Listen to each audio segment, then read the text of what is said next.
So this is the second Lin-Manuel Miranda musical animated film this year. And is it as good as Vivo? Let's find out.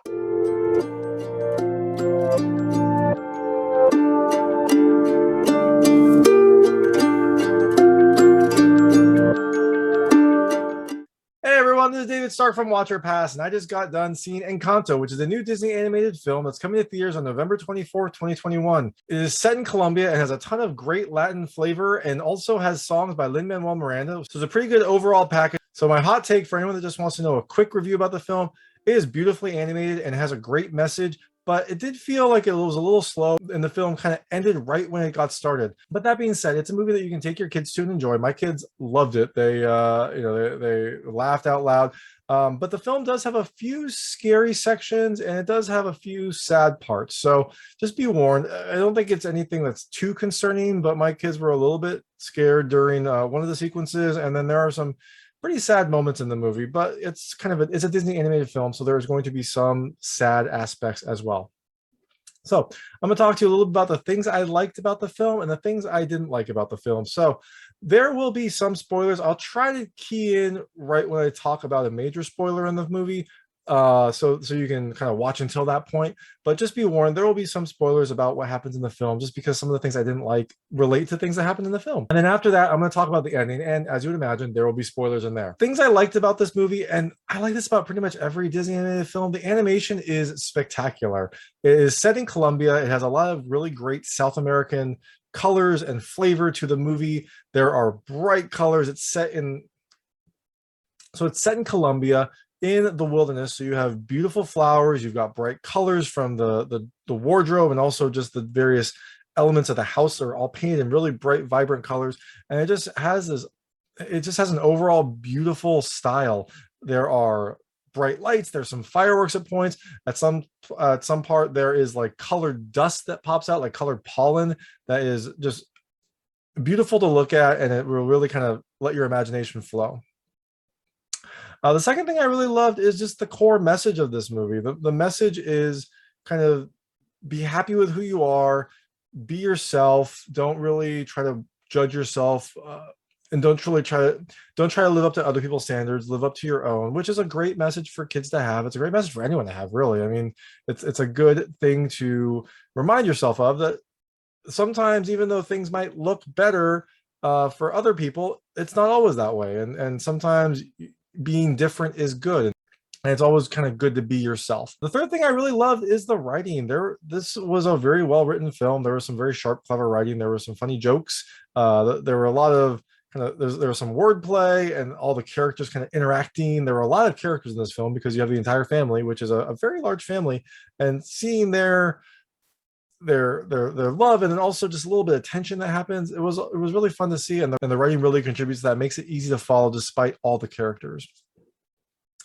And the last thing I really loved, and kids, you might not know who this character is, but John Leguizamo voices Bruno in this film, and I loved his character. It was a lot of fun. He really added a little bit of a randomness to it. Bruno's character is a little bit scatterbrained. He's a little out there, and John Leguizamo does it perfectly. And when his character came on the screen, I loved it. That was really when I started enjoying this film a lot more. And also, I guess the last thing I liked is the music in this film.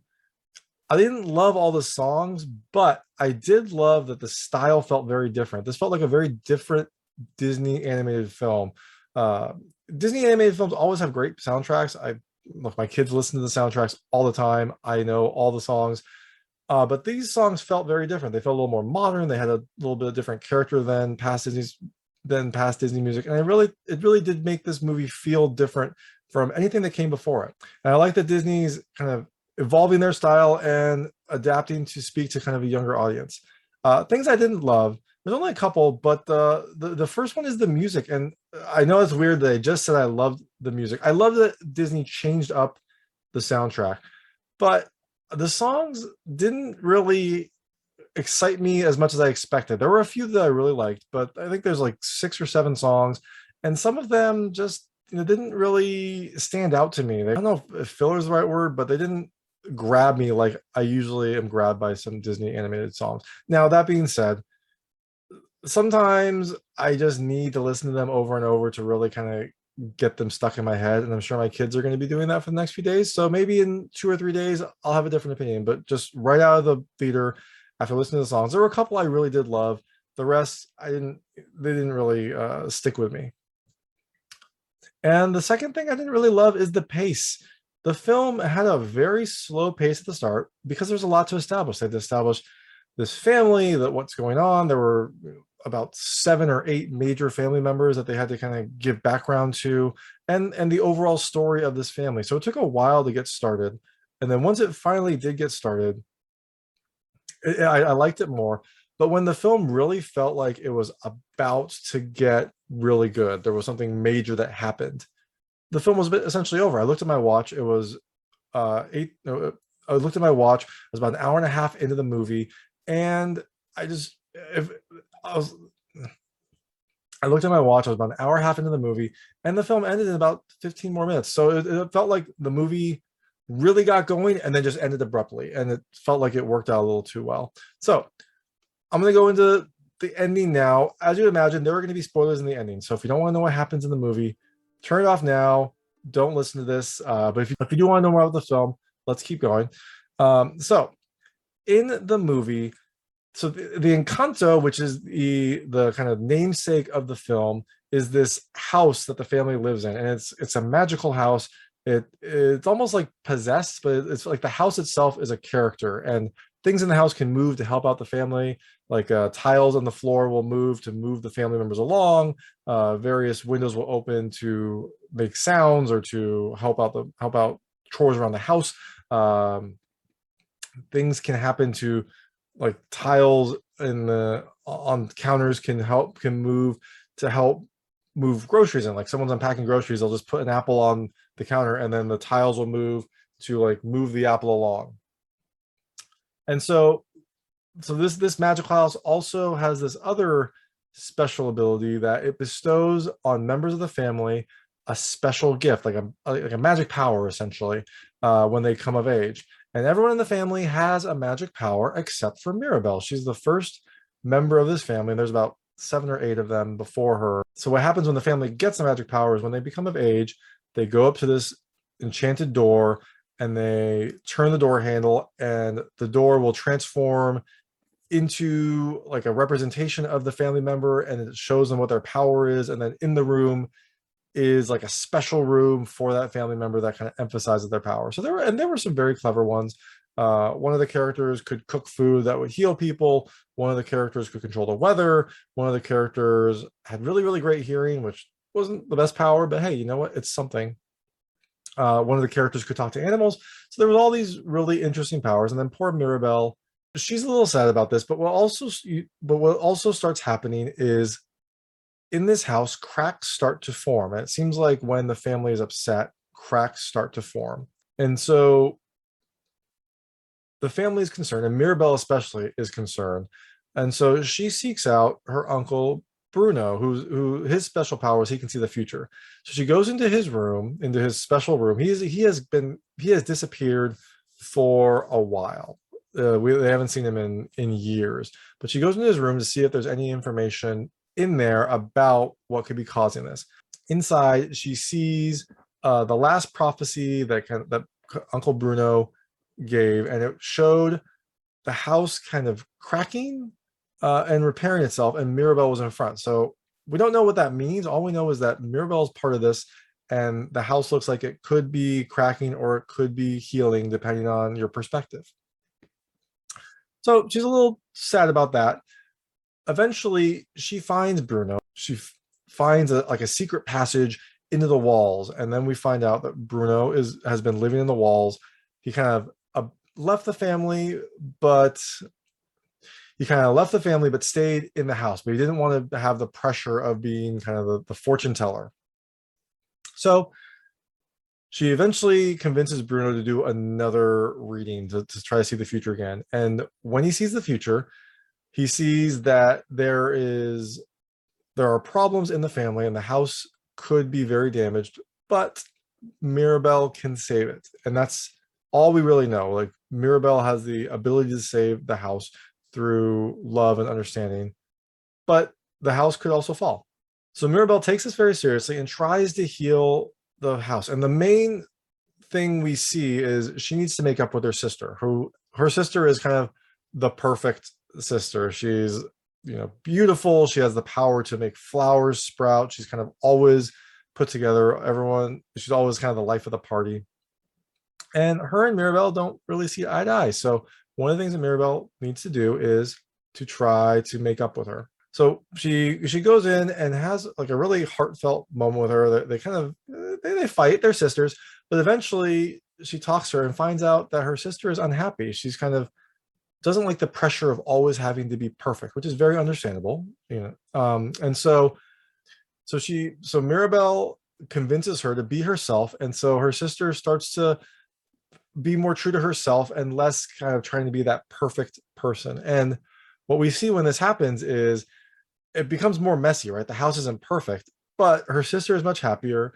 Mirabel is happy because she's helping out the family, and the main candle, which is kind of the indicator of the strength of the family, starts to burn brighter, and the cracks in the house begin to repair.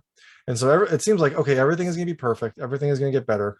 But then Abuela, who is kind of the leader of the family, comes in and is upset because Mirabel's sister Isabella, the one who has the plant powers and is always kind of perfect, she looks a little disheveled because they were just playing. She was throwing around colored pollen, so she has kind of streaks of color all over her, and she's making all these interesting plants. She was making cacti, which was an interesting plant to make, but that's not the beautiful flowers that Abuela thinks their family needs to make to kind of appear perfect. Like Abuela is really concerned about the family appearing perfect, and because of how Isabella is acting, she gets mad that they're not being this kind of perfect family. And so Abuela and Mirabel kind of get into an argument, and the result is the house starts to crack more, and then eventually it collapses. And so after the house collapses, Abuela blames Mirabel. Mirabel is upset, and so she leaves. She runs away. And this is where I thought, okay, this is going to get very interesting, because now the house is collapsed. We got to figure out what the family's going to do without their powers. Maybe we'll have a little bit longer of a session. So Mirabel runs away, and then she's lost for like 2 minutes because Abuela just instantly knows where she goes. Abuela goes to see her, and then when she's there, it's like a switch flips in Abuela, and she apologizes to Mirabel, which is nice. It's a good gesture, but it also felt like this happened too quickly. Like there should have been a little bit more conversation. There should have been a little bit more of a journey for Abuela, going from like, Mirabel, this is all your fault, to I'm sorry. But so she apologizes to Mirabel, and they have a vision to show kind of the origin of the family's powers. It's actually a pretty intense vision. This is where some of the sad stuff happened, but it's also very important for the film. So they go back to the house now that Abuela has apologized to Mirabel, and they start to rebuild with the family. They don't have any powers because the house has collapsed, and that was kind of the source of their powers. But they start to rebuild, and they start to try to use their normal bodies, right? They're just normal. They don't use any of their special powers. They're just trying to rebuild the house. And then the interesting thing that happens is all the townsfolk, all the townspeople in the neighborhood come to help. And they basically are like, look, we don't have powers, but hey, we're going to help you out too, because we want everyone to be happy. So they all help to rebuild the house. And so it goes back to, they rebuild the house to look like it was. And then at the very end, they tell Mirabel, hey, this needs a door handle. And they give her a special door handle that the family has made for her. And the door handle has her initial on it. And so that the key thing there is, whenever a family member gets their power, you remember the door becomes like a special custom door that shows that family member's power. And the door handle has their initial to show that it's their room. Mirabel, because she didn't get a power, never got that. So now when the family gives her her doorknob with her initial on it, she gets to put it in the door of the house, the main big entryway of the house. And when she does that, the magic comes back in the house. The door turns into this beautiful mural of all the family members, and the magic comes back to the house, and all the family members get their powers back. So everyone's happy, but I guess Mirabel doesn't Still doesn't have powers. I guess she has learned to be happy with who she is and kind of recognize her place in the family, even if she doesn't have powers. But it still was a little sad or that she doesn't get any special powers. But you know what? She's no longer Sean. It's a happy ending. The end. And that was the movie. Like I said, it seems to resolve itself a little too quickly. I expected more time after the house collapsed, but it really kind of resolved itself in about 10 minutes. So again, it's still a good movie, it has good messages. My kids loved it, so I don't think you're going to be disappointed if you go to see it, but just be warned, the pacing is a little off and there are some sad and scary situations. But also, before the movie, there's an animated short. I think it's called Far from the Tree, and that's actually a really interesting one. It's a hand-drawn style, and there's no speaking. It involves two raccoons and kind of their experiences straying away from the forest. I thought it was pretty clever. It's also a little bit scary and a little bit sad at times, but it's a really good way to start this film. So, you go see Encanto, you get a cool animated short, and your kids are going to love it. So that's my review of Encanto. If you see it, let me know what you think. Let me know if you thought I got it right, if you thought I got it wrong. I'm always happy to discuss, and I always love hearing other opinions. So thanks so much for watching. If you liked this review, please like and subscribe to this channel. It helps me out a lot. Make sure all my new content goes straight to you. Thank you.